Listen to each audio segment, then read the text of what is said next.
Bab 1811. Kematian. Peluru itu meledak keluar dari laras, meninggalkan jejak api di udara. Dalam sekejap mata, benda itu mengenai ban mobil. Dor! Peluru menghantam ban, menyebabkan ban itu terbalik seketika. Akibat momentum tersebut, kendaraan itu tergelincir ke samping sejauh lebih dari 10 meter. Goncangan hebat itu membuat pecahan kaca beterbangan seperti pecahan peluru ke arah 3 pria di dalamnya. Tak seorang pun di antara mereka yang mengantisipasi kejadian ini. Di saat kritis, Lin Yi tidak punya waktu untuk mengkhawatirkan yang lain. Ia melindungi Zhou Liang dengan tubuhnya, melindunginya dari pecahan kaca yang beterbangan.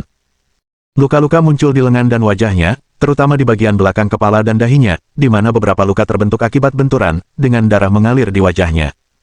Bagian terburuknya adalah Lin Yi memeluk Zhou Liang erat-erat untuk melindunginya, tidak bergerak sedikit pun.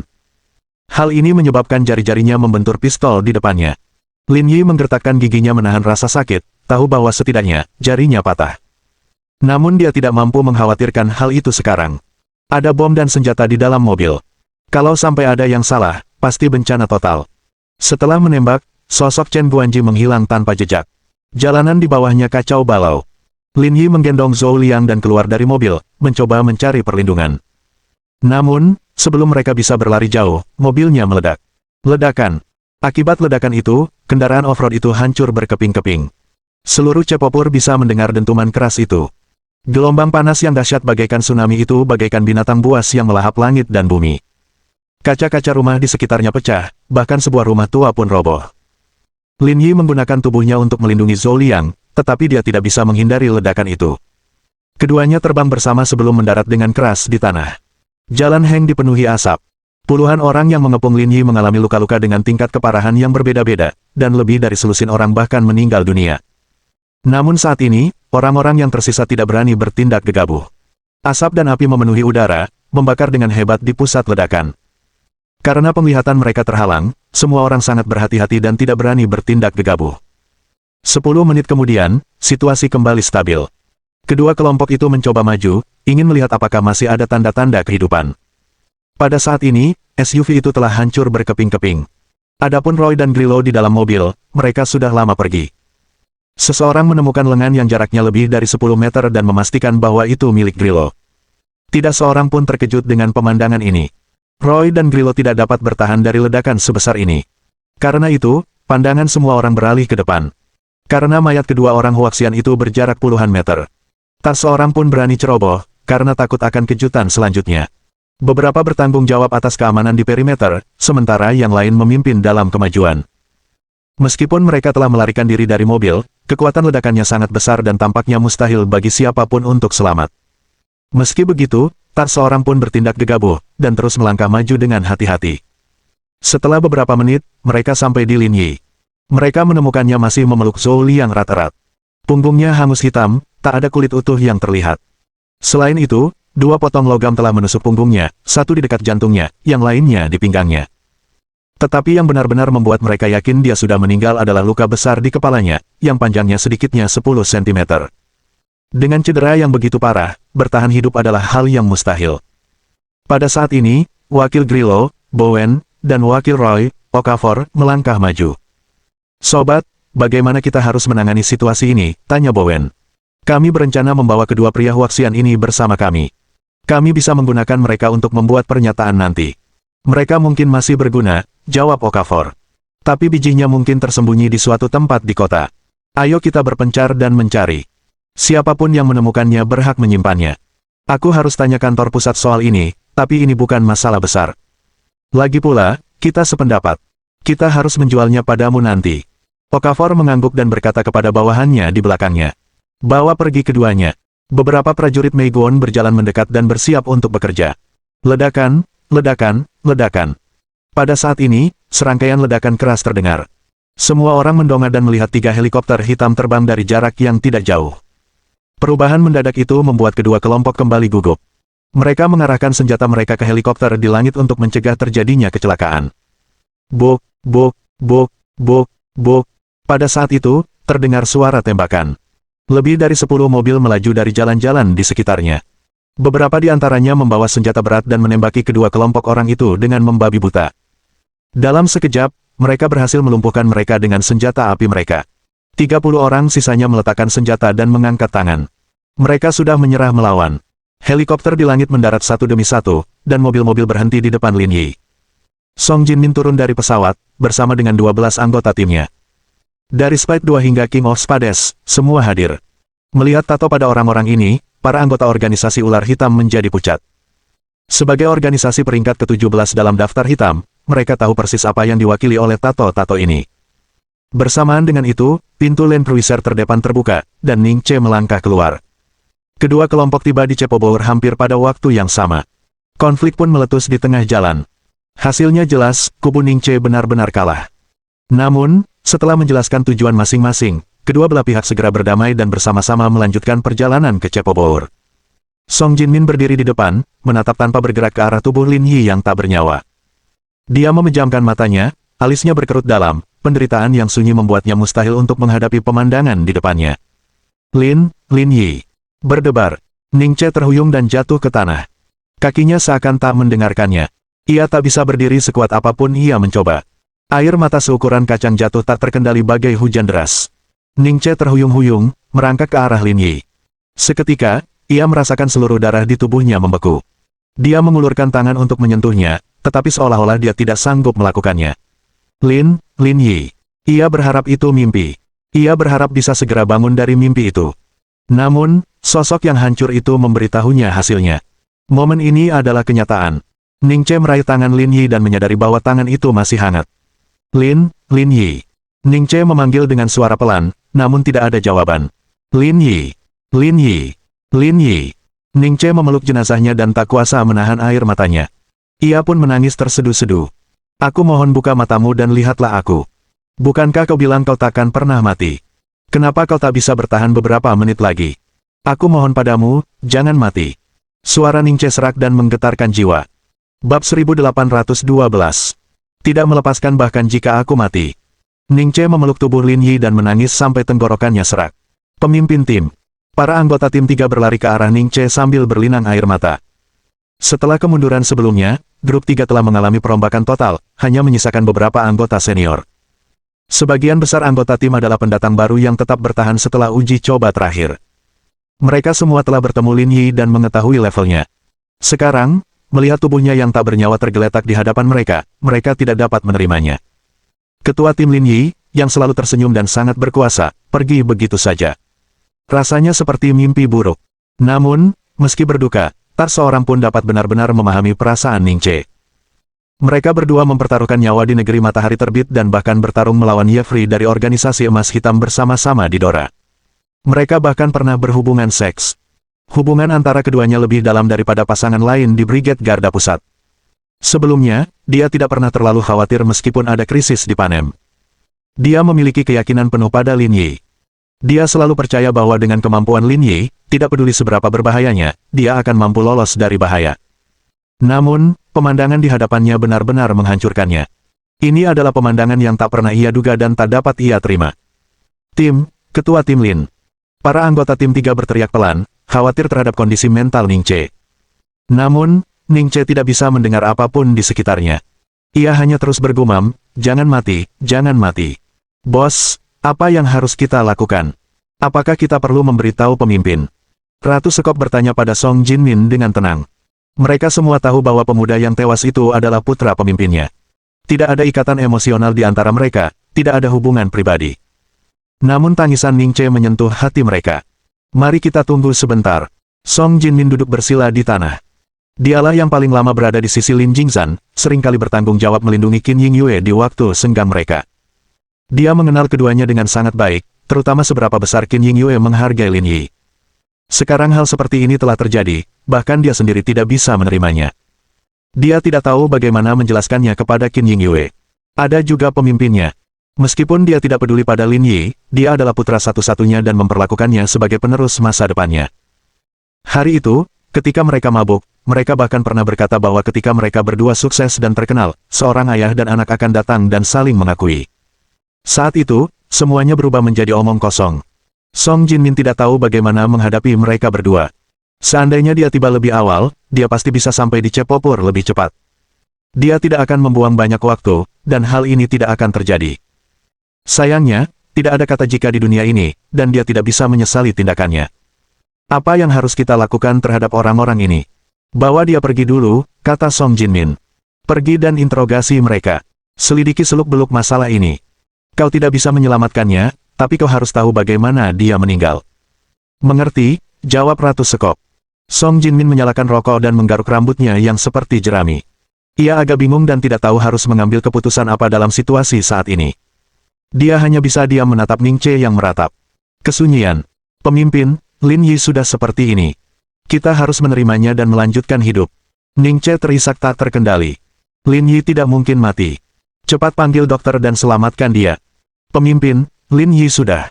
Para anggota tim 3 memahami kesedihan Ning Che. Lagi pula, di markas, dia dan Lin Yi adalah yang paling dekat. Tetapi mengingat kondisinya, apa gunanya mencoba menyelamatkannya sekarang? Apakah Lin Yi sudah meninggal? Jawabannya pasti ya, tetapi seseorang perlu menyampaikan hal ini secara pasti kepada Ning Che. Di antara mereka yang hadir, hanya Song Jinmin yang memiliki wewenang untuk melakukannya, tetapi dia merokok dalam diam, tidak mengatakan apapun. Cepat pergi. Cepat cari dokter. Kakak ketiga, pergilah dan bekerja sama dengan mereka, kata Song Jinmin dengan suara rendah. 3 sekop menanggapi dan berjalan langsung menuju anggota tim 3. Ia adalah seorang wanita Kaukasia berusia pertengahan 30-an. Dulunya ia adalah seorang ahli bedah yang handal. Saat menjalankan misi, selain bertugas tempur, merawat yang terluka juga merupakan tugas utamanya. Dengung-dengung-dengung. Ponsel Song Jinmin berdering. Ia mengeluarkannya dan melihat bahwa itu adalah panggilan dari Qin Yingyue. Saat dia melihat nomor telepon itu, tangan Song Jinmin membeku. Tepat saat dia hendak menekan tombol jawab, tangannya berhenti. Lalu dia menaruhnya ke samping dan tidak mengangkatnya meskipun telepon itu berdering. Bahkan dia sendiri belum sepenuhnya menerima masalah ini dan tidak tahu bagaimana cara memberitahu Qin Yingyue tentang hal itu. Cepopor tidak besar. Dalam waktu kurang dari 20 menit, tim 3 dan 3 sekop membawa dokter setempat dan satu-satunya ambulans. Melihat sungai darah di depan mereka, para dokter dan perawat ketakutan. Untuk waktu yang lama, Cepopor adalah kota kecil yang damai. Tidak pernah ada perang atau kerusuhan. Seingatnya, ini adalah pertama kalinya. Adegan ini membuat mereka bingung. 3 sekop menunjuk Lin Yi dan berkata, selamatkan orang itu. Suaranya rendah dan tanpa emosi. Dia tahu betul bahwa Lin Yi tidak lagi menunjukkan tanda-tanda vital. Dia hanya melakukan ini untuk menghibur rekan-rekannya. Oke. Dokter tua itu membawa beberapa perawat dan berlari kecil ke arah Lin Yi, sambil memegang perangkat portabel di tangannya. Melihat keadaan Lin Yi yang menyedihkan, dokter dan perawat itu mengerutkan kening. Tidak ada harapan untuk bertahan hidup bagi seseorang yang terluka parah. Namun, mereka tidak berani menolak karena takut mati di tangan orang-orang ini. Nyonya, kita harus menyelamatkannya, tolong beri jalan. Pemimpin tim. Mereka bertiga berjalan mendekat, mencoba berbicara dengan Ning Che. Namun, ia berpura-pura tidak mendengar apapun. Ia memeluk Lin Yi dan tidak melepaskannya apapun yang terjadi. Ia menangis hingga suaranya serak. Ayo kita lakukan. Ketua tim tidak bisa bertindak dalam keadaan seperti ini. Kita tidak bisa mengikuti perintahnya lagi. Tim 3 dengan paksa menarik Ning Che menjauh dari Lin Yi dan menyerahkan sisanya kepada dokter. Sekarang, pisahkan mereka. Dokter memberi instruksi. Para perawat mengenakan sarung tangan dan mencoba memisahkan Lin Yi dan Zhou Liang, tetapi sekeras apapun mereka berusaha, mereka tidak dapat memisahkan keduanya. Seolah-olah mereka saling menempel. Memukul. Tak jauh dari situ, Song Jinmin menyalakan sebatang rokok lagi. Ini sudah rokok kelimanya. Dia sudah menduga penyebab kematian Lin Yi. Mungkin karena dia ingin melindungi orang di bawahnya sehingga dia berakhir seperti ini. Itu karena dia tidak bisa melepaskannya bahkan jika dia meninggal. Dia mendesah dalam hati. Tubuhnya sudah kaku, jadi bagaimana mereka bisa terpisah dengan mudah. Bab 1813. Ketidakberdayaan. Karena tubuh Lin Yi sudah kaku, dokter tidak punya pilihan selain memanggil orang-orang dari tim 3 untuk membantunya. Namun, Lin Yi memeluk tubuh Zhao Liang terlalu erat dan menggunakan terlalu banyak kekuatan, sehingga menyebabkan lengannya patah. Namun, ketika mereka melihat Zhao Liang, ekspresi semua orang menjadi lebih menyedihkan. Luka-lukanya bahkan lebih mengerikan daripada luka Lin Yi. Mata Song Jinmin menyipit. Tidak ada yang tahu apa yang sedang dipikirkannya. Setelah membawa keduanya ke tandu, dokter melakukan tes EKG pada Lin Yi dan tidak menemukan reaksi apapun. Dia tak kuasa menahan diri untuk menggelengkan kepala. Dia sudah mati. Kita tak bisa berbuat apa-apa. Ketika dia berbicara, nada bicara dokter itu sangat tenang dan ekspresinya sedikit sedih. Yang lain bereaksi sama. Inilah hasil yang mereka harapkan. Mereka hanya berharap para profesional akan mengumumkannya dan memberikan penjelasan resmi kepada Ningche. Mustahil. Lin Yi tidak mungkin mati. Ningche bergegas menghampiri dan menarik kerah dokter itu, sambil berteriak, "Ventilator, gunakan semua peralatanmu. Lin Yi tidak boleh mati, cepatlah." "Nyonya, saya harap Anda tenang. Dia sudah meninggal. Anda harus percaya pada penilaian saya." Mendera. Ningche menamparkan wajah dokter itu, dan dokter itu pun terjatuh ke tanah. Jejak telapak tangan berwarna merah menyala muncul di wajahnya. Tanpa penjelasan apapun, Ningche mengeluarkan pistol dari balik punggungnya dan mengarahkannya ke kepala dokter itu. "Lakukan apa yang kukatakan, atau aku tembak kau." Oke. Ayo kita pasang ventilator sekarang." Dokter tua itu tersandung dari tanah dan memerintahkan perawat untuk memasang ventilator pada Lin Yi. Bunyi bip, bunyi bip, bunyi bip. Detik demi detik berlalu. Tidak ada yang berubah pada mesin EKG. Namun, tak seorang pun peduli lagi. Hasilnya sudah diputuskan. Sekalipun mereka menggunakan ventilator, itu akan sia-sia. Bunyi bip, bunyi bip, bunyi bip. Pada saat itu, terjadi perubahan pada ventilator. Garis lurus tiba-tiba berdenyut. Tampaknya ada reaksi. Adegan ini membuat semua orang yang hadir menjadi heboh, terutama Ningche yang tubuhnya mulai gemetar. Dia belum mati. Kebahagiaan terpancar di wajah semua orang. Jika masih ada reaksi dari EKG, itu artinya Lin Yi belum mati. Akan tetapi, hanya 3 sekop dan dokter tua itu yang tetap dingin dan diam. Mereka tampaknya tidak terpengaruh. "Ada apa?" tanya Song Jinmin lembut. "Ini fenomena umum dalam dunia kedokteran. Ventilator mendorong paru-paru untuk bekerja lebih keras," kata 3 sekop. "Ventilatorlah yang membuatnya tetap seperti itu. Singkatnya, orang itu sudah meninggal, dan ini hanyalah ilusi." Begitu. Mata Song Jinmin meredup lagi. Ia menyentuh dagunya, menyalakan sebatang rokok, dan menghisapnya dalam diam. Pada saat ini, Ratu Sekop berjalan mendekat. "Apakah Anda sudah mengetahui penyebab kematiannya?" Song Jinmin menjentikkan abu rokok dan berkata. "Rekannya tertembak. Mereka berdua bersembunyi di rumah sakit swasta di sini. Akhirnya, mereka dikhianati oleh para dokter rumah sakit. Rekannya disiksa." Lin Yi menyandera Grillo dan Roy, tetapi ketika ia meninggalkan kota, sebuah kecelakaan terjadi. Mobilnya terbalik, dan bahan peledak di dalamnya meledak. "Itulah yang terjadi. Apakah mobilnya rusak? Kudengar ada yang menembak dalam kegelapan dan meledakkan ban mobil," kata Ratu Sekop. "Dan penyebab utama ledakan itu tampaknya bukan karena mobil terbalik. Seseorang melepaskan tembakan lagi, yang menyebabkan kejadian ini. Seseorang menembakkan senjata. Ya, itulah penyebab semua ini," kata Ratu Sekop. "Tanpa kedua tembakan itu, hal ini mungkin tidak akan terjadi." Song Jinmin merenung sejenak. "Sudahkah kau tahu siapa yang menembaknya?" Ratu Sekop menggelengkan kepalanya. "Mereka semua bilang mereka tidak menembak. Aku membunuh 2 orang agar mereka mau mengungkapkan siapa penembaknya, tapi bahkan saat itu pun mereka tidak menunjukkan pelakunya. Kurasa bukan salah satu dari mereka. Kalau begitu, itu orang lain. Agak aneh." "Memang," kata Ratu Sekop. "Tapi kita perlu mencari tahu siapa orangnya. Kurasa kita tidak bisa mendapatkan apapun dari orang-orang ini." Song Jinmin terdiam sejenak. "Hanya ular hitam dan Mei Guon di sini. Kami mengumpulkan kedua kelompok orang itu, tetapi kami tidak menemukan biji apapun," kata Ratu Sekop. "Sebagian besar pasukan utama operasi ini masih terkonsentrasi di Santos. Mereka belum tiba." Setelah beberapa detik terdiam, Song Jinmin berkata, "Pergilah ke Panem nanti dan selesaikan masalah di sana." "Bagaimana dengan ular hitam?" tanya Ratu Sekop. "Orang-orang ini juga perlu ditangani. Setelah aku selesai di sini, aku akan pergi ke Black Snake secara pribadi." "Dimengerti," kata Ratu Sekop. Setelah mengatur sisa misi, selain 3 sekop, Ratu Sekop memimpin unit utama dan dievakuasi dari Cepopur. Di sisi lain, Ningche berteriak keras. "Cepat, suruh dia pergi dan kembali ke Huaxia sekarang." Semua anggota tim 3 terdiam. Ekspresi mereka tak berubah.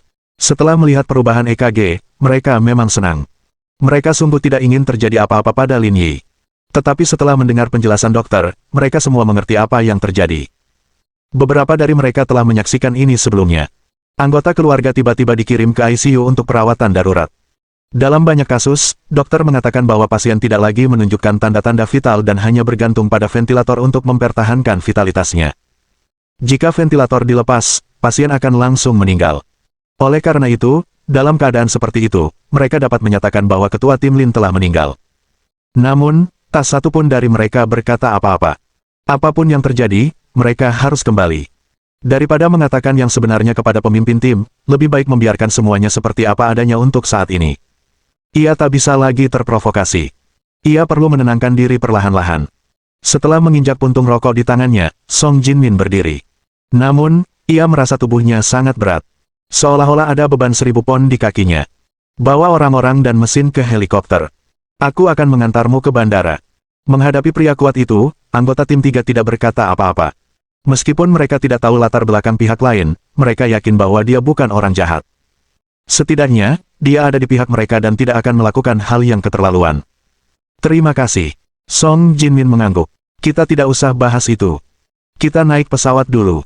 Setelah lebih dari setengah jam bekerja, Lin Yi dan Zhou Liang dikirim ke pesawat.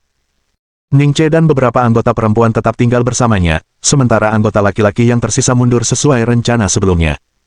Lebih dari 1 jam kemudian, helikopter Song Jinmin mendarat di bandara dengan suara gemuruh. Pada saat ini, tim 2 Kyuyukyo telah mundur dan telah menunggu di sini untuk waktu yang lama. Akan tetapi, mereka semua tegang, hati mereka yang gelisah tidak dapat tenang. Mereka semua berharap Lin Yi segera kembali. Namun, mereka juga takut. Mereka takut tidak dapat menerima hasilnya. Bab 1814. Pahlawan, semoga perjalananmu aman. Selain anggota tim 1, tim 2 Kyuyukyo juga telah tiba. Suasana di bandara sungguh menyesakkan, sinar matahari yang cerah seakan-akan memainkan lagu Requiem yang tragis. Tak lama kemudian, sebuah helikopter hitam turun dari langit. Xiao Bing dan yang lainnya, yang tadinya berusaha tetap tenang, tak kuasa menahan emosi. Mengabaikan hembusan kuat dari rotor, mereka berlari menuju helikopter. Ketika pintu kabin terbuka, anggota Brigade Garda Pusat terpaku di tempat. Waktu seakan berhenti, jantung mereka berdebar kencang seperti guntur. Di helikopter, mereka melihat 2 orang terbaring di atas tandu.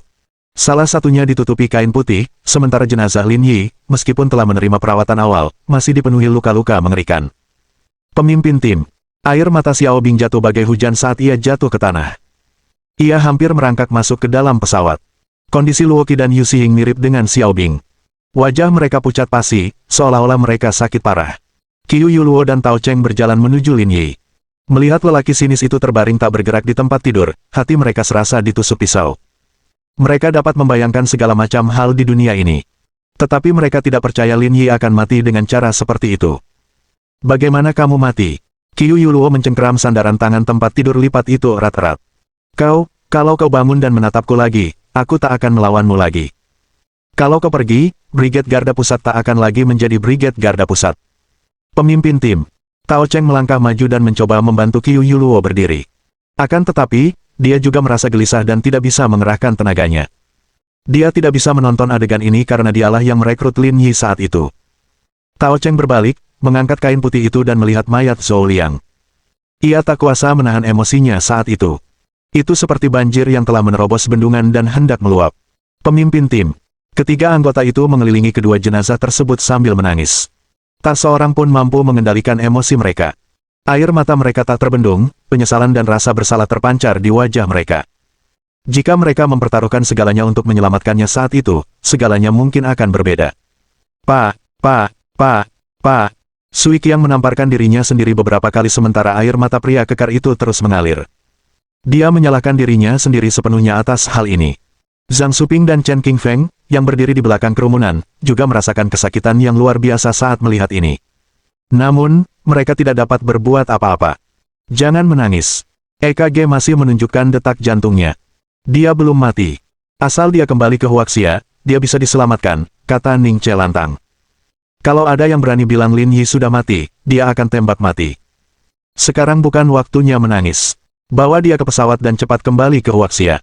Jangan tinggal di sini, kata Song Jinmin. Para pria dari tim 2 dan tim 3 menarik para wanita itu menjauh. Seperti yang dikatakan Song Jinmin, sekarang bukan saatnya menangis. Mereka perlu mengirimnya ke Huaxia untuk perawatan lebih lanjut. Karena mereka sudah menerima pemberitahuan sebelumnya, pesawat pribadi pun siap. Dalam waktu kurang dari setengah jam, Lin Yi dan Zhou Liang pun diangkut ke dalam pesawat. Selain itu, Zhang Suping dan Li Qingfeng telah menyiapkan peralatan medis untuk digunakan dalam perjalanan pulang. Zhang Suping dan Li Qingfeng memberi hormat saat menyaksikan pesawat lepas landas di landasan. Pahlawan, semoga perjalananmu aman. Pada dini hari di Yanjing, villa keluarga Wang tampak terang benderang. Wang Tingshan, Chen Chufeng, Wang Nian, dan Li Mi semuanya ada di sana. Berbeda dengan suasana yang membosankan sebelumnya, suasana di villa kali ini cukup ceria. Ada 2 botol anggur merah di atas meja. Mereka bertiga sesekali bersulang, dan senyum di wajah mereka tak pernah pudar. Setelah sekian hari, masalah ini akhirnya terselesaikan, kata Wang Tingshan seolah beban berat telah terangkat dari pundaknya. Kurasa Lin Yi tidak akan menyangka kalau dia akan meledak suatu hari nanti.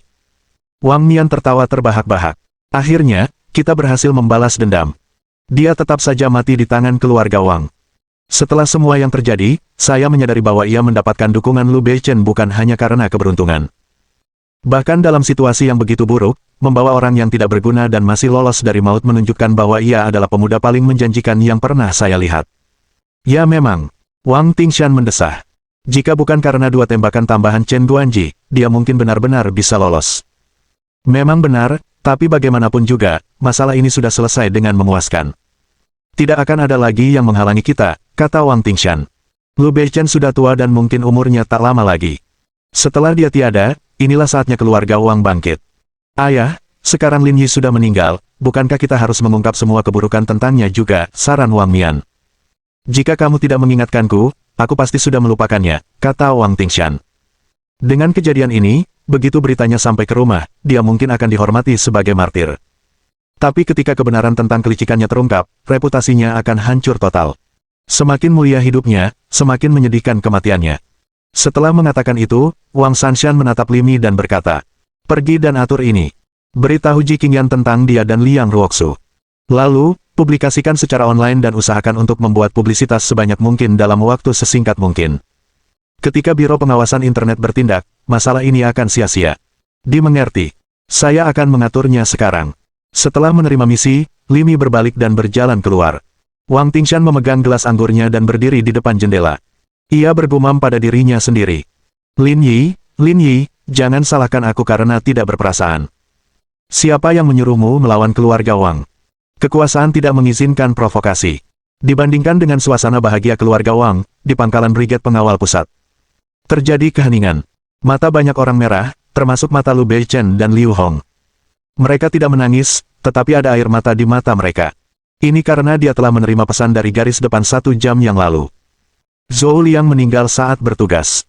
Namun, Lin Yi mengandalkan ventilator untuk mempertahankan tanda-tanda vitalnya. Namun, dari informasi dari tim 3, mereka mengetahui bahwa Lin Yi sebenarnya telah tewas saat menjalankan tugas. Alasan mengapa masih ada reaksi adalah karena ilusi yang ditimbulkan oleh ventilator. Tak ada denyut nadi dari arteri di lehernya. Bahkan pupil matanya mulai mengerut. Mustahil baginya untuk bertahan hidup. Tangisan itu terdengar sesekali. Beberapa rekan perempuan tak kuasa menahan tangis. Sebelumnya, mereka sempat kehilangan kontak dengan Lin Yi selama 100 jam. Akhirnya, mereka berhasil menghubunginya. Setelah itu, mereka merasa yakin dan menunggu kabar dari Lin Yi.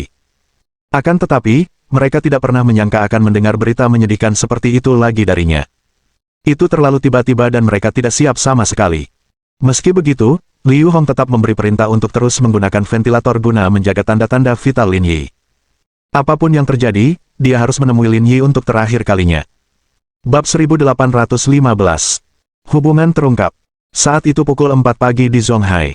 Ji Qingyan terbangun dari mimpinya dengan kaget, dahinya dipenuhi keringat dingin. Setelah beberapa hari, Ji Qingyan telah kehilangan banyak berat badan.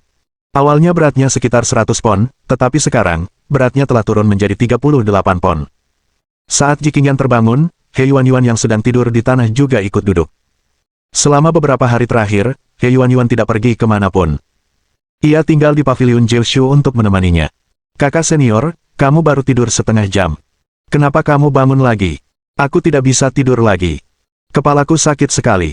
Ji Qingyan memijat pelipisnya, alisnya berkerut erat. Sudah berhari-hari aku tidak mendengar kabarnya.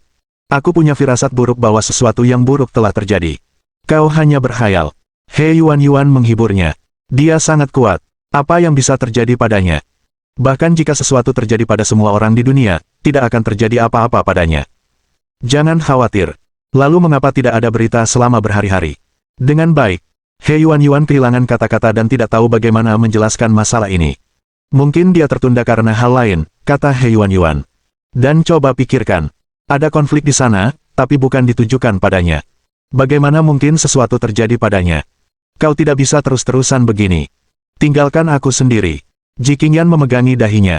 Wajahnya tampak lesu, dan ada lingkaran hitam tebal di bawah matanya. Ia benar-benar berbeda dari CEO wanita gagah berani yang dulu. He Yuan bangkit tanpa daya. Ia pergi ke lemari televisi di lantai 1 dan mengambil kotak P3K. Dia mengeluarkan sepotong dailixin dan menuangkan segelas air hangat untuk Jiqingyan. Kalau begini terus, dia pasti pingsan.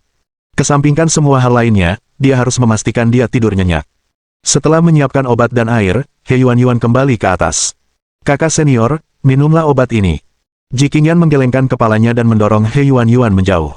Kecemasan dan ketidaksabaran terpancar di wajahnya. He Yuan melihat ini dan hatinya terasa sakit. Ini adalah tanda-tanda awal depresi. Tapi kau tidak bisa terus seperti ini, kata He Yuan cemas.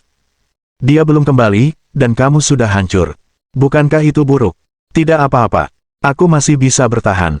Ia memijat pelipisnya dan menyingkirkan cangkirnya. Aku mau turun dan duduk sebentar. Aku tidak bisa bernapas kalau terus di rumah. Baiklah, ayo pergi. Ayo jalan-jalan di halaman. He Yuan membantu Jiqingyan bangun dari tempat tidur, takut terjadi sesuatu padanya. Kamu tidak perlu melakukan ini. Aku bukan pasien. Jiqingyan memaksakan senyum. Semuanya akan baik-baik saja. Baiklah, aku tidak akan mengawasimu lagi, tapi kamu harus berhati-hati, kata He Yuan. Aku akan meminta seseorang untuk mengirimkan sesuatu. Kamu belum makan banyak beberapa hari ini. Ini jelas tidak akan berhasil. Jiqingyan tidak mengatakan apa-apa, tetapi dia benar-benar tidak bisa makan. Dalam keadaan linglung, mereka berdua turun ke bawah. He Yuan membuka tirai dan membuka jendela untuk ventilasi villa dalam upaya memperbaiki kondisi Jiqingyan.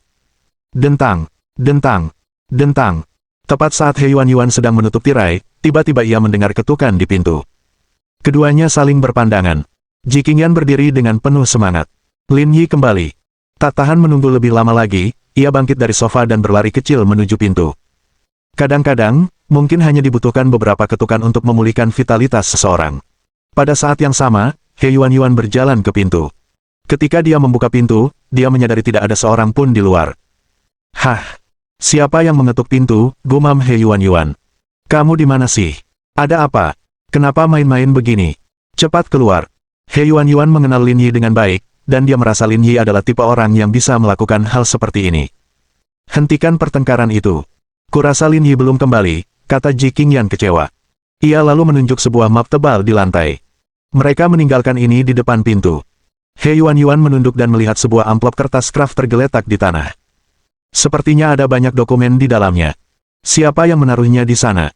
Sambil bergumam pelan, He Yuan mengambil kantong kertas coklat itu dan menutup pintu. Mereka berdua kembali ke rumah. Jiqingyan tidak tertarik dengan isi kantong kertas coklat itu. He Yuan pun sama. Ia membuangnya dan mengamati Jiqingyan. Sudah lewat pukul 6 pagi ketika makanan He Yuan tiba di rumah. Ia lalu memaksa Jiqingyan untuk makan sedikit. Melihat Jiqingyan tetap diam, He Yuan tidak punya pilihan lain. Dia tipikal perempuan sains dan teknik. Dia sama sekali tidak tahu bagaimana mengurus orang lain. Yang bisa dia lakukan hanyalah tinggal di sini bersama temannya. Setelah mencuci piring, He Yuan melihat amplop kertas coklat di atas meja. Karena tidak ada kegiatan, ia membukanya dan terkejut menemukan puluhan foto di dalamnya. Orang dalam foto itu adalah foto intim Lin Yi dan wanita lain. Yang terpenting, dia tahu siapa wanita dalam foto itu. Liang Ruoxu, sekretaris Zonghai. Jantung He Yuan berdebar kencang. Foto-foto ini bagaikan bom waktu baginya. Dia tidak pernah bermimpi bahwa sesuatu seperti ini akan terjadi pada Lin Yi. Tiba-tiba, He Yuan menyadari bahwa situasinya buruk dan segera menyimpan foto itu. Dengan kondisi kakak senior saat ini, dia pasti akan hancur kalau melihat hal-hal ini. Namun, semuanya tidak berjalan sesuai rencana. Saat He Yuan sedang mengemasi foto-foto itu, Jiqingyan melihatnya. Jangan bergerak. Jiqingyan menghentikan He Yuan dan mengambil foto di dalam kantong kertas. Meskipun mereka tidak banyak berinteraksi, sebagai pengusaha Zonghai, dia mengenal Liang Ruoxu. Tubuh Jiqingyan bergetar hebat. Dia tidak pernah menyangka Lin Yi akan bersamanya. Terlebih lagi, tindakan mereka begitu intim. Bahkan orang bodoh pun tak akan percaya bahwa tak ada yang terjadi di antara mereka berdua. Kakak senior, jangan marah. Mungkin ada kesalahpahaman. Kurasa ada yang sengaja mencemarkan nama baiknya. Kali ini, He Yuan benar-benar panik. Dia sama sekali tidak tahu bagaimana menangani masalah ini. Ini jauh di luar kemampuannya. Jiqingyan tetap diam dan menatap foto itu untuk waktu yang lama. Emosinya tenang, tetapi air matanya mulai jatuh. Kakak senior, kamu bisa kembali dulu. Jangan khawatirkan aku. Bagaimana aku bisa pergi di saat seperti ini? He Yuan menepuk pahanya dengan cemas dan mengutuk 18 generasi leluhur Lin Yi dalam hatinya. Kembalilah. Kau sudah bersamaku berhari-hari. Kembalilah dan istirahatlah. Aku ingin sendiri sebentar. Tidak, aku pasti tidak akan pergi. Kembali. He Yuan terkejut.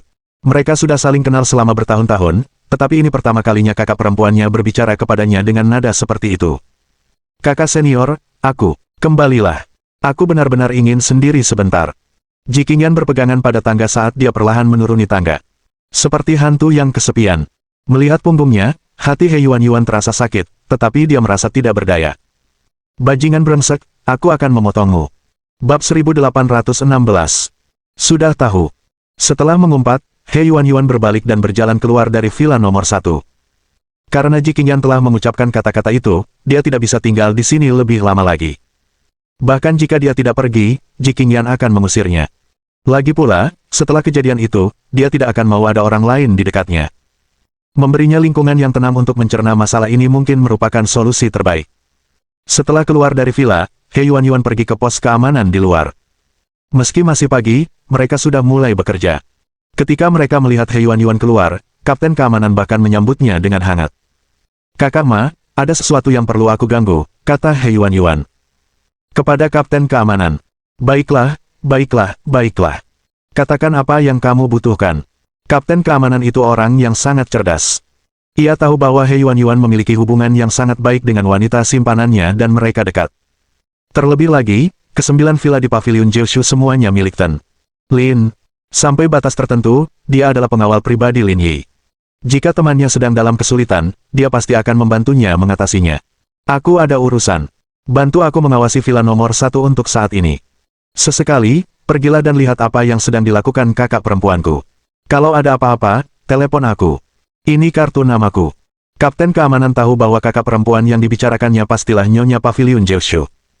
Namun, permintaan ini agak aneh. Maksudmu, kau ingin kami mengawasi apa yang dia lakukan? Aku tidak bermaksud begitu. Pokoknya, pikirkan saja sesuatu. Pastikan dia aman. Suasana hatinya sedang buruk akhir-akhir ini. Aku khawatir dia terlalu memaksakan diri. He Yuan menggeledah tasnya dan mengeluarkan uang tunai beberapa ratus yuan.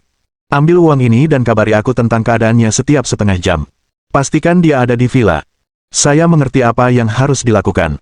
Kapten Keamanan dengan cepat memahami niat He Yuan dan berkata dengan antusias. Saya bisa bantu, tapi saya tidak bisa menerima uangnya. Pak Lin biasanya baik kepada kami. Membantu Anda dengan bantuan kecil tidak ada artinya.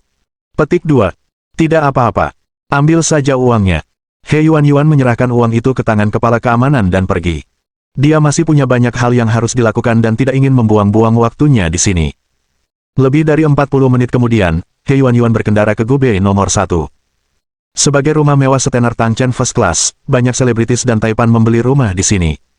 Itu juga merupakan tempat berkumpulnya banyak paparazzi dan penggemar.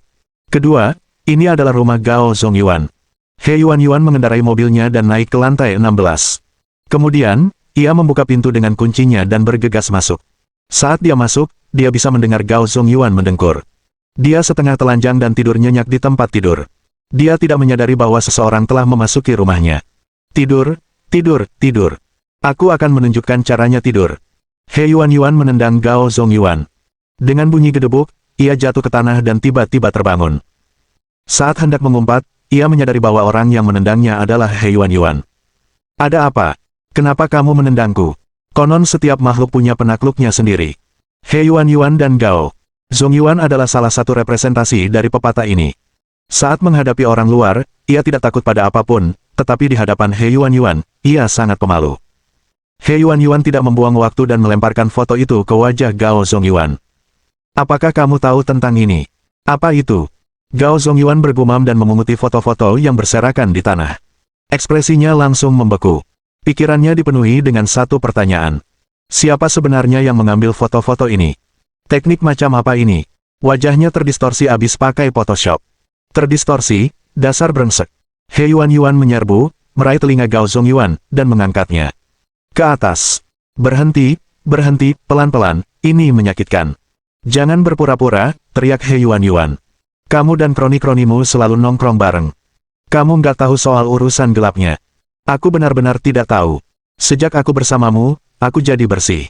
Katakan lagi, dan aku akan menendangmu. Sekalipun kau menendangku, aku tetap tidak tahu, kata Gao Zongyuan dengan wajah sedih.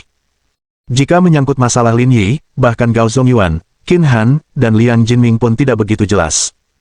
Mereka hanya tahu dia dekat dengan Liang Ruoxu, tetapi mereka tidak tahu sifat sebenarnya hubungan mereka. Tetapi foto-foto ini cukup menunjukkan sesuatu. Rahasia saudara Lin telah terbongkar. Siapa sebenarnya yang melakukan ini? Dengan keterampilan saudara Lin, tidak mungkin bagi sembarang orang untuk mengambil foto dirinya secara diam-diam. Mungkinkah itu Tesla? Itu tidak mungkin terjadi. Kring kring kring. Saat itu, ponsel Gao Zongyuan berdering. Ternyata itu video WeChat dari Liang Jinming. Saat dia menjawab panggilan itu, dia menyadari bahwa itu adalah video rekaman beberapa orang yang ada Qin Han di dalamnya. Wiri, kamu ngapain sih, pagi-pagi gini ngirim video call? Aku lagi tidur, Qin Han menyipitkan mata dan mengumpat. Jangan tidur. Sesuatu yang buruk telah terjadi, kata Liang Jinming sambil menyilangkan tangan. Aku sudah posting beberapa video di grup kita yang beranggotakan 4 orang.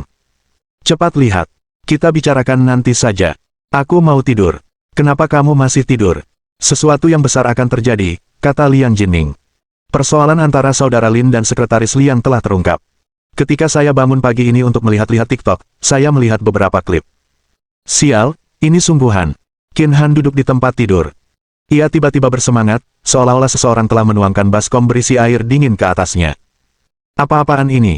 Apa Patua Lin baru-baru ini menyinggung seseorang? Bagi mereka bertiga, hanya musuh Lin Yi yang akan melakukan hal seperti itu. Kita kehilangan kontak dengan saudara Lin. Bagaimana mungkin dia menyinggung orang lain, kata Liang Jinming. Lagi pula, masalah dengan Tesla sudah selesai. Mereka tidak akan keluar sekarang untuk pamer ke saudara Lin. Lalu siapa yang melakukannya, tanya Qin Han. Orang ini berani sekali. Kalau aku tangkap dia, aku tendang bolanya sampai hancur. Bukan itu intinya. Kita harus memikirkan cara untuk menekan masalah ini. Jika Presiden Ji tahu, langit akan runtuh. Kau benar.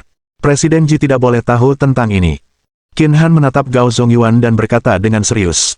Gao tua, awasi He Yuan-Yuanmu. Kalau dia tahu, dia pasti akan melapor ke Presiden Ji. Sambil berbicara, Qin Han sudah mengenakan pakaiannya. Aku akan menghubungi seseorang untuk menyelesaikan masalah ini sekarang. Kalian berdua, jangan berlama-lama. Cepatlah bekerja. Saudara Qin, jangan buang-buang energimu, kata Gao Zongyuan tanpa daya. Bagaimana mungkin aku tidak? Kita sudah kehilangan kontak dengan Patua Lin dan masalah besar ini sudah terjadi. Kalau kita bertiga tidak membantunya menyelesaikannya, bagaimana mungkin kita masih bisa menyebut diri kita saudara? Bukan itu maksudku. Gao Zongyuan menggaruk kepalanya. Yuan-Yuan ada di sampingku, dan dia sudah tahu tentang ini. Bab 1817. Jika mata tidak bisa menunjukkan kesedihan, tak seorang pun akan percaya pada penuaan dengan kesedihan. Penerjemah. Endless Fantasy Translation. Editor. Endless Fantasy Translation. Hah. Dia tahu segalanya. Ekspresi wajah Qin Han dan Liang Jinming sama jeleknya, seolah-olah mereka telah memakan kotoran. Gao Zongyuan mengarahkan kamera ke He Yuan-Yuan tanpa daya. Liang Jinming. Kakak ipar, bagaimana kamu mengetahui hal ini? Seseorang mengirim foto-foto itu ke pavilion Jiushu. Hah. Ada yang mengirim fotonya. Mendengar berita itu, ketiganya menampakkan ekspresi muram. Ini berarti seseorang melakukan ini dengan sengaja untuk mengungkap Lin Yi. Sialan. Siapa yang melakukan ini? Liang Jinming sangat marah hingga menendang meja kopi di hotel. Ia bahkan ingin membunuh seseorang. Tenang dulu. Marah itu tidak ada gunanya, kata Qin Han. Sekarang kita harus mencari tahu siapa yang paling mungkin melakukan hal ini. Tesla adalah satu-satunya yang memiliki konflik dengan saudara Lin baru-baru ini, kata Gao. Kata Zongyuan. Tidak. He Yuan-Yuan melanjutkan, ada juga grup Huang Hai dari Xiangang. Petik 2. He Yuan-Yuan juga membenci Lin Yi jauh di dalam hatinya. Jika pihak lain mengumumkan hal ini di waktu lain, dia tidak akan terlalu memikirkannya. Dia bahkan ingin mengucapkan terima kasih kepada mereka. Tapi sekarang, kakak perempuannya sedang dalam kondisi terburuknya, dan hal seperti itu telah terjadi. Ia ingin tahu siapa dalang di balik semua ini. Ini sungguh tercela. Saya pernah mendengar sedikit tentang grup Huang Hai, Qin Han menganalisis. Mereka baru saja berkonflik dengan Old Lin baru-baru ini, tidak mungkin mereka akan melakukan itu. Hal seperti itu. Petik 2. Berdasarkan apa yang Anda katakan, saya rasa Tesla juga tidak akan melakukannya, Gao Zongyuan. Qin Han mengangguk dan menganalisis. Kemungkinan besar ini adalah seseorang yang pernah ia singgung sebelumnya, yang kemudian mengumpulkan informasi palsu tentangnya di belakangnya. Sekarang, karena waktunya sudah tepat, orang itu akan merilis hal-hal ini. Sekarang, Saudara Lin sudah pergi ke Panem dan kami belum bisa menghubunginya. Presiden Ji juga sedang tidak sehat. Mungkinkah pihak lain sengaja memilih waktu ini untuk mengumumkan hal-hal ini? Tanya Liang Jinming. Saya harap tidak. Apa maksudmu? Coba pikirkan. Kita satu-satunya yang tahu tentang pasangan itu. Lagi pula, kita tidak tahu detailnya. Kalau pihak lain sengaja melakukannya, artinya mereka mungkin tahu lebih banyak tentang ini daripada kita. Lalu, mereka memilih momen ini untuk merilis foto-foto itu. Qin Han mendecakkan bibirnya. Coba pikirkan, betapa mengerikannya itu. Awalnya mereka baik-baik saja, tetapi setelah mendengar penjelasan Qin Han, mereka semua menemukan. Itu sedikit menakutkan. Dibandingkan dengan kemungkinan ini, semua orang berharap itu suatu kebetulan. Kalau tidak, berarti orang yang melakukan hal tersebut bukanlah orang biasa. Sekarang bukan waktunya membahas ini. Ayo kita pergi menemui Presiden Ji dulu. Gao, kata Zhong Yuan. Dia tidak dalam kondisi yang baik sejak awal, jika sesuatu benar-benar terjadi, bagaimana? Apakah kita akan menjelaskannya kepada Saudara Lin ketika dia kembali? Ayo pergi dan ganti baju. Mereka bertiga mengenakan pakaian mereka dan melaju menuju paviliun Jiushu dari arah yang berbeda. Dalam perjalanan pulang, He Yuan menerima beberapa pesan dari Kapten Keamanan. Tidak ada hal yang tidak diinginkan terjadi. Dia mengaku Ji Qingyan hanya melamun di bangku dekat kolam renang dan tidak melakukan apapun. Sekitar 1 jam kemudian, semua orang tiba di paviliun Jiushu satu demi satu. Dari kejauhan, mereka bisa melihat Ji Qingyan mengenakan piyama. Ia memegangi kepalanya dengan satu tangan sambil menatap riak air kolam tanpa bergerak. Nona He, sejak Anda pergi, Presiden Ji sudah duduk di sana selama lebih dari 2 jam. Apakah Anda merasa tertekan karena tekanan ini? Tanya Kapten Keamanan dengan hangat. He Yuan kemudian menjawab, karena kita sudah di sini, aku tidak akan merepotkanmu untuk mengawasi. Untuk hal-hal yang berhubungan dengan kami lagi. Terima kasih. Petik 2. Ini tugasku, ini tugasku. Kalau ada yang lain, kamu tinggal cari aku. Baiklah, terima kasih atas kerja kerasmu. Setelah mengucapkan selamat tinggal, Kapten Keamanan itu pergi. Mereka berempat menemukan bangku dan duduk satu persatu. Liang Jinming menyalakan rokok sambil mengerutkan kening. Sudah lebih dari 2 jam. Presiden Ji tidak akan terlalu memaksakan diri, kan, tidak ada yang pasti. Qin Han berkata, kurasa masalah ini telah memberikan pukulan berat baginya. Beraninya kau mengatakan itu, kata He Yuan dengan marah. Kamu pasti terlibat dalam semua hal buruk yang dia lakukan, kamu bahkan membantu menyembunyikannya. Tidak ada satupun dari kalian yang orang baik. Petik 2. Setelah dimarahi, Qin Han dan Liang Jinming tidak bisa membalas. Bagaimanapun, dia tidak jauh dari kebenaran. Karena situasinya sudah seperti ini, tidak ada gunanya membicarakan kita. Kita masih harus memikirkan cara untuk menyelesaikan masalah ini, kata Liang Jinming. Semuanya ada di depan kita sekarang. Kita tidak bisa menyelesaikan masalah ini di sini. Kita harus menunggu Saudara Lin kembali, kata Gao Zongyuan. Tapi pertanyaannya, kemana dia pergi, tanya Qin Han. Sudah lama sekali. Tidak ada kabar sama sekali. Ini sama sekali tidak normal. Beberapa dari mereka terdiam. Meskipun kebenaran telah terungkap, mereka lebih mengkhawatirkan Lin Yi. Karena semua ujung tombak di depan mereka menunjuk ke arah yang buruk. Jika dia benar-benar baik-baik saja, dengan kemampuan Lin Yi, dia tidak akan bisa dihubungi begitu lama. Dia pasti sudah menemukan cara untuk menghubungi keluarganya. Hei, berhenti ngobrol. Presiden Ji berdiri. Mereka berempat buru-buru berdiri dan menatap Ji Qingyan, takut dia akan melakukan sesuatu yang berbahaya. Pada saat yang sama, Ji Qingyan, yang baru saja berdiri, juga melihat He Yuan dan yang lainnya. Kenapa kalian semua ada di sini? Tidak banyak yang terjadi, jadi kami datang berkunjung. He Yuan berjalan di depan, sementara mereka bertiga mengikuti di belakang, dan berjalan menuju Ji Qingyan bersama-sama. Namun, mereka segera menyadari bahwa dadanya basah oleh air matanya. Aku baik-baik saja. Ji Qingyan menjawab dengan acuh tak acuh, aku akan kembali berkemas dan bersiap-siap bekerja. Untuk bekerja, saya sudah beberapa hari terjebak di rumah. Kalau saya tidak segera ke perusahaan, tidak akan ada yang bisa mengurus situasi ini. Tapi kamu tidak akan bisa bekerja dalam kondisimu seperti ini. Bagaimana kalau kamu istirahat di rumah beberapa hari saja, kata He Yuan sambil merangkul lengan Ji Qingyan. Kenapa aku tidak bisa bekerja? Lagi pula aku kan bukan baru sembuh dari penyakit serius. Ji Qingyan menundukkan kepalanya dengan sikap acuh tak acuh. Namun, semakin ia bersikap seperti ini, semakin besar kekhawatiran mereka. Ini bukanlah emosi yang seharusnya ia tunjukkan dalam keadaan normal. Sebaliknya, mereka berharap Ji Qingyan akan kembali ke villa dan menghancurkan semua yang ada di dalamnya. Ini adalah jenis emosi yang seharusnya dimiliki oleh kemarahan. Dia seharusnya tidak bersikap seperti ini, di mana dia tidak menunjukkan emosi apapun. Mengikuti jejaknya, mereka tiba di villa nomor 1. Ji Qingyan berjalan ke dapur. Masih banyak makanan yang belum habis dipesan He Yuan pagi ini, jadi Ji Qingyan memutuskan untuk memanaskannya. Melihat Ji Qingyan memanaskan makanannya dan terutama memperhatikan punggungnya yang ramping dan rapuh, membuat ekspresi mereka semakin rumit dan meninggalkan rasa pahit di hati mereka.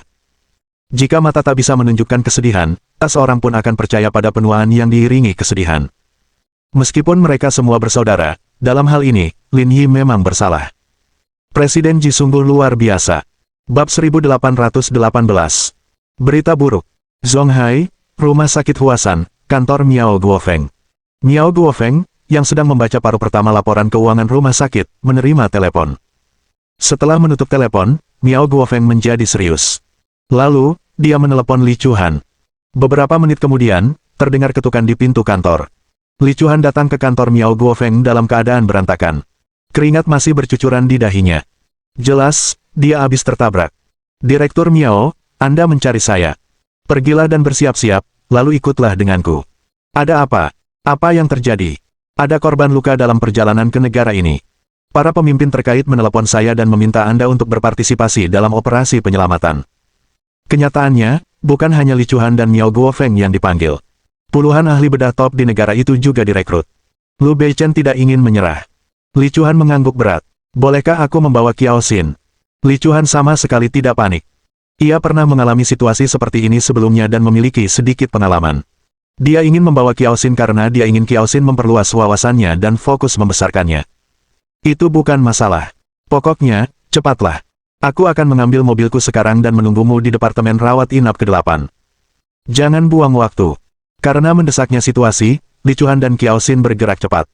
Setelah kembali dan mengatur departemen kardiologi, mereka berdua berganti pakaian dan meninggalkan departemen rawat inap ke-8 bersama-sama. Direktur Miao, apa yang terjadi? Kenapa mereka memindahkan semua dokter di negara ini ke Yanjing? Sesuatu pasti telah terjadi pada seorang pemimpin besar. Saya tidak tahu detailnya. Kita akan tahu nanti setelah sampai di sana, kata Miao Guofeng. Kalau sudah sampai di sana, jangan ngomong apa-apa. Lihat saja dari samping dan ambil pelajaran dari kejadian ini. Kiao Xin tahu levelnya sendiri. Saudari Li membawanya ke sana hanya untuk memberinya pengalaman. Saudari Li, apakah Anda sudah menghubungi saudara Lin baru-baru ini? Dia mungkin sibuk. Aku tidak bisa menghubunginya. Li Chuhan berkata, apakah kamu butuh sesuatu darinya? Saya sudah menonton episode terbaru Conan. Rumah sakitnya tidak terlalu ramai, jadi saya ingin bertanya kepadanya apakah ada kasus yang sedang terjadi yang bisa saya bantu analisis. Kalau kamu punya waktu, bacalah beberapa makalah lagi. Itu akan sangat berguna untukmu. Hehe, mengerti. Tak lama kemudian, mereka bertiga tiba di bandara dan mendapati dua dokter lain telah direkrut. Kemudian, mereka naik pesawat militer dan terbang bersama ke Yanjing. 2 jam kemudian, pesawat mendarat di bandara. Ada mobil khusus yang datang untuk menjemput Li Chuhan dan yang lainnya sebelum bergegas langsung ke rumah sakit Union Medical College. Ketika mereka tiba di rumah sakit, mereka mendapati puluhan dokter berkumpul di lantai 22 Departemen Rawat Inap ketiga. Bolehkah saya bertanya apakah Dr. Li Chuhan sudah datang? Orang yang berbicara adalah Tao Cheng. Begitu keluar dari lift, ia mendengar seseorang memanggil namanya. Li Chuhan secara naluriah mengangkat tangannya. Aku di sini. Silakan datang ke sini. Mereka bertiga berjalan mendekat, masih bingung. Tao Cheng menanyakan ini karena dia teringat hubungannya dengan Lin Yi. Dia ingat ketika Lin Yi menjalani persidangan di Yanjing, dia datang bersama seorang wanita bernama Li Chuhan. Jadi, ketika tiba saatnya memanggil dokter, dia teringat Li Chuhan dan memintanya. Jika wanita ini ada hubungannya dengan Lin Yi, ditambah dengan kualifikasinya, dia berhak dipanggil. Namun, Li Chuhan merasa sedikit bingung. Ia percaya diri dengan kemampuannya, tetapi tidak sombong. Orang-orang yang hadir semuanya adalah pemimpin di bidang medis, dan dia tahu posisinya di antara mereka, sehingga seringkali harus mundur selangkah. Bahkan saat merawat pasien, dia biasanya bertindak sebagai asisten mereka. Sekarang, dipanggil dengan kemeriahan seperti itu terasa agak tidak pantas. Saat dia mendekat, Li Chuhan menyadari bahwa lelaki yang berbicara itu tampak familiar, seolah-olah dia pernah melihatnya di suatu tempat sebelumnya, tetapi dia tidak dapat mengingatnya dengan jelas. Namun, matanya yang memerah menimbulkan kecurigaannya. Apakah kita harus memeriksa pasien sekarang? Tao Cheng tidak menjawab pertanyaannya secara langsung. Sebaliknya, dia bertanya, "Saya ingin bertanya, apakah Anda kenal Presiden Lin dari Lingyun Group?" Li Chuhan terkejut. Mengapa dia bertanya tentang hubungannya dengan Lin Yi di saat seperti ini? Itu sangat tidak pantas. Li Chuhan menggelengkan kepalanya. Dulu dia direktur Departemen Kardiologi di Rumah Sakit Huasan. Kami pernah menjadi rekan kerja, jadi hubungan kami tidak terlalu dekat. Soal Lin Yi, Li Chuhan tidak peduli statusnya. Asalkan sesekali bisa bertemu dan mengobrol dengannya, ia sudah merasa puas. Dia juga tahu bahwa Lin Yi punya pacar, dan hubungannya dengan dia tidak bisa diungkap. Oleh karena itu, dia tidak pernah mengakui hubungannya dengan Lin Yi kepada orang luar. Dia takut membuatnya mendapat masalah. Karena kalian sudah saling kenal, ayo masuk dan lihat apakah ada cara untuk menyelamatkannya. Pergi untuk menyelamatkannya. Jantung Li Chuhan berdebar kencang. Apa maksudmu? Ini ada hubungannya dengan Lin Yi. Masuk dan lihat dulu. Tao Cheng menunjuk ke ruang resusitasi tak jauh dari sana. Dia ada di dalam. Ruang resusitasi di sini setara dengan ruang ICU kecil, tetapi peralatannya lebih canggih dan lengkap. Li Chuhan terhuyung dan hampir jatuh, untungnya ada Kiao Xin yang membantunya. Saudari Li, tenanglah. Kita masih belum tahu apa yang terjadi. Ayo kita ke sana dan lihat. Ayo pergi. Li Chuhan kembali tenang dan mereka bertiga berjalan ke ruang gawat darurat. Setelah berganti pakaian, Li Chuhan buru-buru mendorong pintu dan masuk. Pada saat yang sama, lebih dari 10 dokter berkumpul di sekitar tempat tidur rumah sakit di sisi paling dalam. Melihat Li Chuhan dan Miao Guofeng masuk, seseorang menyapa mereka. Orang yang berbicara adalah Wakil Presiden Union Medical, Ma Renbo. Saat itu, ketika Lin Yi membantu orang miskin di Kabupaten Dongsan, dia meminta bantuannya untuk meningkatkan infrastruktur medis setempat. "Miao tua, kau di sini." "Nenek, apa yang terjadi?" Ekspresi Ma Renbo tidak begitu bagus saat dia mendesah berat. "Aku tidak akan bicara lagi. Ayo lihat." Li Chuhan dan Kiao Xin berjalan terlebih dahulu. "Kakak Lin." Melihat Lin Yi yang terluka, air mata Kiao Xin mengalir di wajahnya. Tubuh Li Chuhan lemas dan ia jatuh ke tanah. Ia dibantu berdiri oleh seorang perawat yang sigap. Ada apa dengan Lin Yi? Kenapa lukanya parah sekali?" Li Chuhan sudah diambang kehancuran. Dia adalah seorang dokter di Departemen Kardiologi. Dia sudah terlalu sering melihat kejadian ini. Dia bahkan tidak perlu memeriksa untuk mengetahui apakah pernapasan Lin Yi dibantu oleh ventilator. Dia sudah. Ketika dia sedang menjalankan misi, untuk melindungi rekan-rekannya, dia terluka oleh sebuah bom. Ma Renbo tidak menggunakan kata-kata sedih, karena ia tidak ingin memperburuk situasi. Terluka karena bom. Li Chuhan gemetar saat dia mengulurkan tangannya di depan mata Lin Yi dan perlahan membukanya. Pada saat itu, dia melihat hal terakhir yang ingin dilihatnya. Pupil matanya melebar. Li Chuhan pingsan dan tak sadarkan diri. Bab 1819. Moto hidup. Di rumah Liang Xianghe di kompleks kementerian tertentu. Setelah kembali ke Yanjing, Liang Ruoxu berencana untuk pulang. Namun, ada sesuatu yang terjadi di pagi hari yang membuat Liang Ruoxu menyerah untuk pulang. Karena hubungannya dengan Lin Yi telah terungkap secara online. Shen Sui merasa tenang setelah mendengar berita itu. Ia sudah tahu hal ini sejak lama, tetapi ia menyimpannya sendiri dan menunggu Lin Yi menanganinya sendiri. Akan tetapi, dia tidak menyangka akan terbongkar pada saat ini. Shen Sui dapat mencium adanya konspirasi di sini. Namun, Liang Chunxiao dan Liang Xianghe sangat marah dengan situasi ini. Jika bukan karena perlindungan neneknya, Yang Yuhua, ia pasti akan dimarahi habis-habisan. Meski marah, keluarga Liang mengerahkan seluruh sumber daya mereka untuk segera memadamkan insiden itu. Sekarang, informasi yang relevan sudah dapat ditemukan secara daring. Dalam pandangan Shen Sui, tindakan pihak lain hanya untuk membuat marah keluarga Liang. Insiden itu hanya dapat menyebar dalam lingkup terbatas. Keluarga Liang memiliki pengaruh yang signifikan di industri media. Tak hanya media arus utama, media daring pun tak berani berkomentar banyak. Terlebih lagi, bagi paparazi dan media mandiri, pelaporan gosip selebriti jauh lebih berarti dari ini. Bagi orang kaya, skandal semacam itu adalah hal biasa, dan secara umum diterima sebagai hal yang normal. Dengan demikian, masalah ini tidak menyebabkan penyebaran daring yang luas. Keluarga Wang memiliki dua tujuan dalam melakukan ini. Yang pertama adalah memberitahu Ji Qingyan tentang hal itu, dan yang kedua adalah membuat marahnya. Keluarga Liang. Begitu berita kematian Lin Yi kembali, ia pasti akan dihormati secara anumerta sebagai martir. Saat itulah, informasi ini akan muncul kembali di dunia maya. Kalau begini, reputasi Lin Yi akan hancur total. Kenapa cemberut? Kamu belum makan seharian. Yang Yuhua menyajikan hidangan dan menaruhnya di depan Liang Ruoxu. Aku tidak lapar. Aku tidak akan makan untuk saat ini, kata Liang Ruoxu lesu. Liang Ruoxu tidak peduli jika hubungannya dengan Lin Yi terungkap. Dia sudah memikirkan hal ini sejak lama dan sudah siap untuk. Namun, setelah sekian hari, masih belum ada kabar dari Lin Yi. Hatinya masih tertambat. Lihat jamnya. Kamu hanya makan bubur tadi pagi. Kalau kamu tidak makan seharian, perutmu tidak akan kuat. Yang Yuhua menasihati dengan sungguh-sungguh. Kamu juga tidak perlu khawatir tentang ayah dan kakekmu, selama saya masih hidup, saya ingin melihat siapa yang berani mengkritik Anda. Petik 2. Yang Yuhua selalu seperti ini. Dia tidak mau berdebat dengan Liang Ruoxu, tetapi juga tidak mau berpihak padanya tanpa alasan. Saya bahkan tidak memikirkan mereka. Liang Ruoxu juga sudah menyerah. Meskipun hal itu sangat memengaruhi reputasinya, situs itu tidak punya waktu untuk mempedulikannya. Setelah kehilangan kontak dalam waktu yang lama, siapa yang tidak khawatir? Dalam situasi seperti ini, percuma saja kalau kamu khawatir. Kamu tetap harus makan, kata Yang Yuhua. Mungkin akan ada berita nanti. Meskipun aku belum pernah melihat seperti apa rupanya, aku yakin kau tidak salah tentang seorang pemuda yang menarik perhatianmu. Liang Ruoxu memiringkan kepalanya dan menatap Yang Yuhua. Nenek, apa nenek tidak marah padaku? Kurus, apakah aku akan marah? Ini adalah aib bagi keluarga Liang. Reputasi keluarga. Kita ini orang biasa, reputasi keluarga apa yang kita punya? Apa kau benar-benar berpikir kau bangsawan? Yang Yuhua mencibir. Kakekmu seorang petani, makan tepung jagung setiap hari saat kecil. Sekarang, itu hanya makanan babi.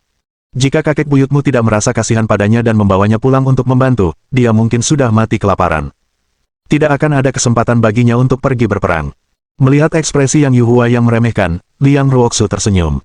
Ia senang mendengar cerita-cerita para tetua dari masa lalu. Jika kakekku mendengar ini, dia pasti akan marah. Kenapa dia harus marah? Aku sudah bersikap halus. Situasi sebenarnya bahkan lebih buruk, kata Yang Yuhua. Dan aku benar-benar tidak tahan dengan semua omong kosong tentang aturan dan reputasi keluarga ini. Itu cuma urusan orang kaya, bikin masalah besar dari hal sepele. Tapi aku masih merasa sedikit kasihan pada keluarga Liang, ibu, ayah, dan kakekku. Mereka semua orang terhormat. Orang-orang akan menertawakan mereka. Tidak ada yang perlu disesali. Yang Yuhua menggenggam tangan Liang Ruoxu, mengelusnya berulang kali, seolah tak pernah puas. Ia berbicara penuh arti. Di dunia ini, apa yang paling penting? Uang, tentu saja. Kalau nggak bisa makan, nyawamu melayang, dan yang lain nggak ada yang penting. Tapi kalau sudah punya cukup uang, apa yang paling penting?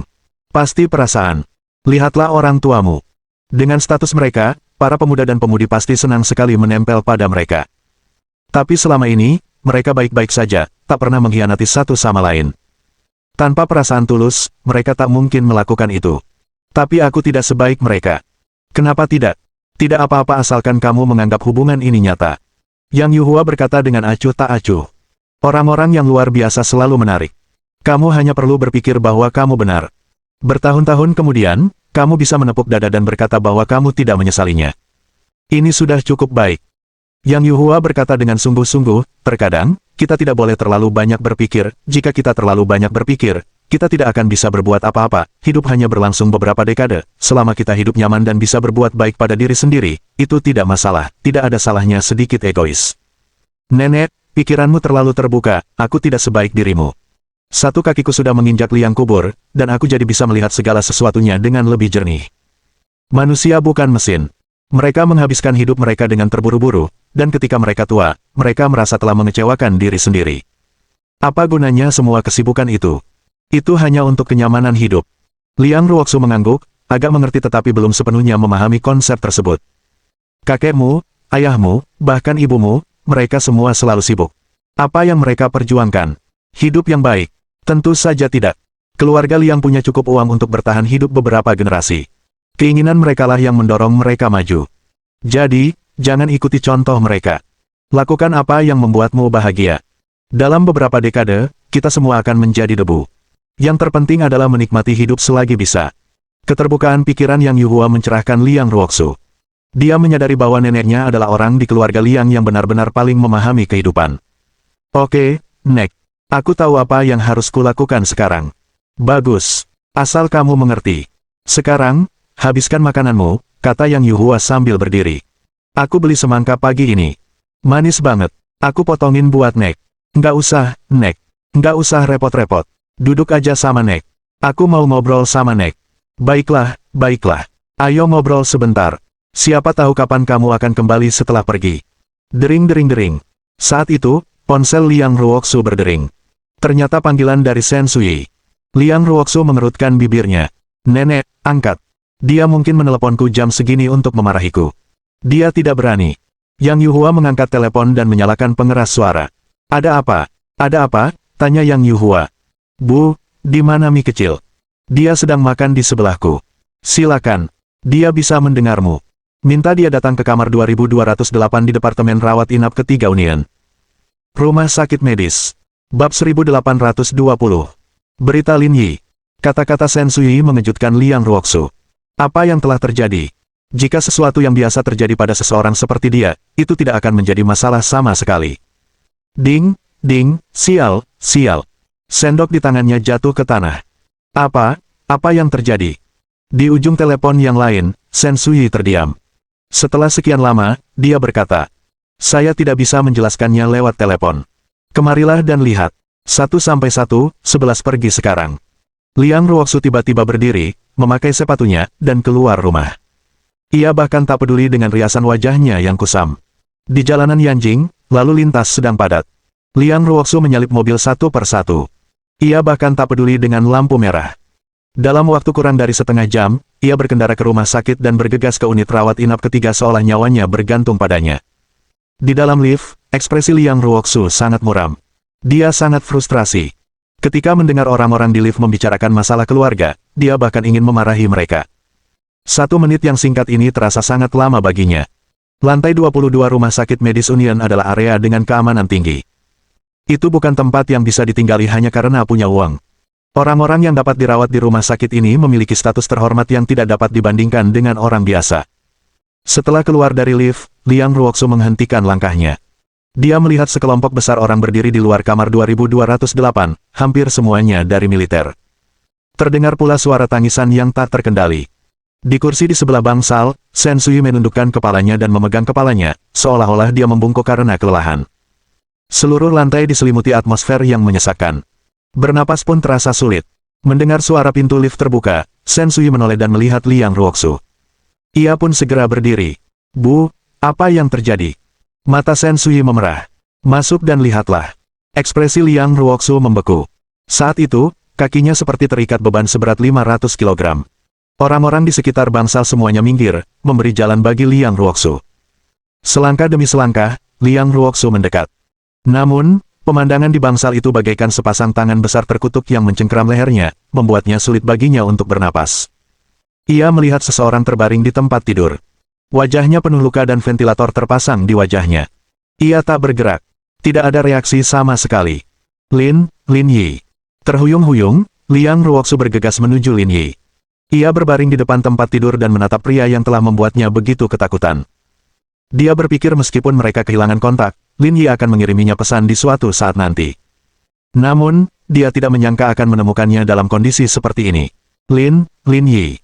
Tangan Liang Ruoxu gemetar saat ia mengulurkan tangan ke wajah Lin Yi, tetapi ia menyadari bahwa tubuh Lin Yi sama sekali tidak terasa hangat. Ia seperti balok es. Bagaimana keadaannya sekarang?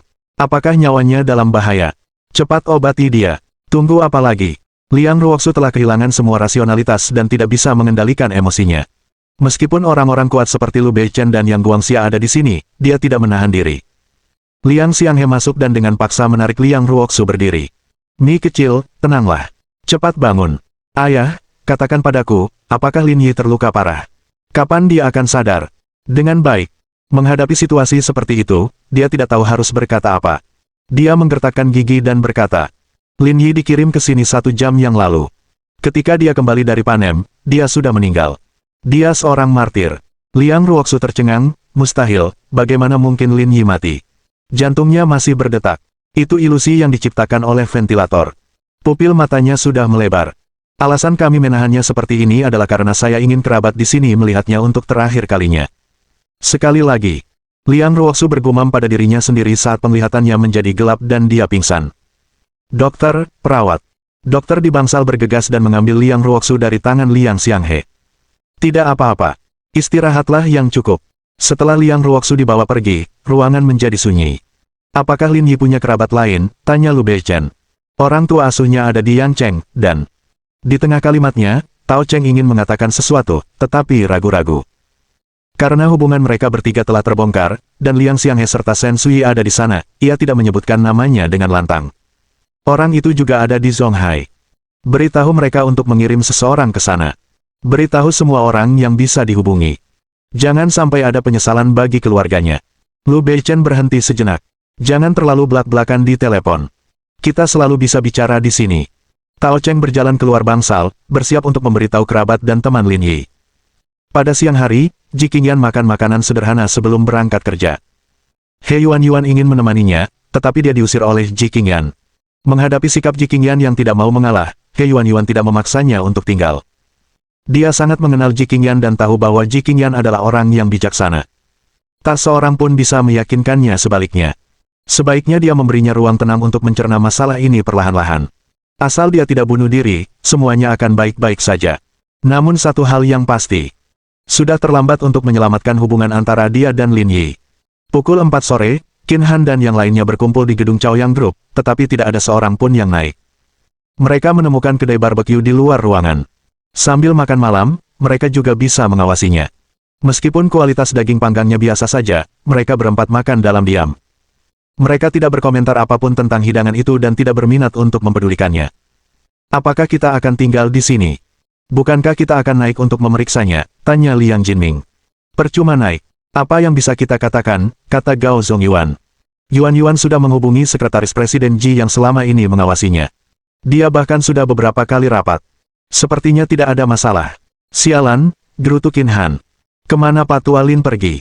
Sudah berhari-hari, dan tidak ada kabar sama sekali. Liang Jinming dan Gao Zongyuan mendesah serempak, tidak tahu bagaimana harus menilai masalah ini. Kring kring kring. Pada saat ini, telepon Gao Zongyuan berdering. Qin Han dan Liang Jinming menoleh bersamaan. Kalian berdua tidak apa-apa. Sekretarisku menelepon. Mereka berdua berpaling, tidak tertarik sama sekali. Apa itu? Presiden Gao, apakah Anda kenal seseorang bernama Kiao Xin? Kiao Xin, gumam Gao Zongyuan. Kedengarannya agak familiar, tapi aku tidak ingat siapa dia. Dia bilang dia dokter dari rumah sakit Huasan, mantan kolega Presiden Lin. Dia menelepon perusahaan dan bilang dia pernah makan bersama Anda. Dia juga bilang dia tahu di mana Presiden Lin berada. Mohon dukungan dari omom ante-ante sekalian, buat subscribe atau sharekan novel Mimin ke Facebook kalian, agar channel Mimin bisa terus berkembang. Dengan begitu, Mimin bisa lebih semangat untuk up novel seru lain ke depannya. Buat teman-teman yang sudah subscribe dan sharekan novel Mimin, Mimin ucapkan terima kasih sebanyak-banyaknya.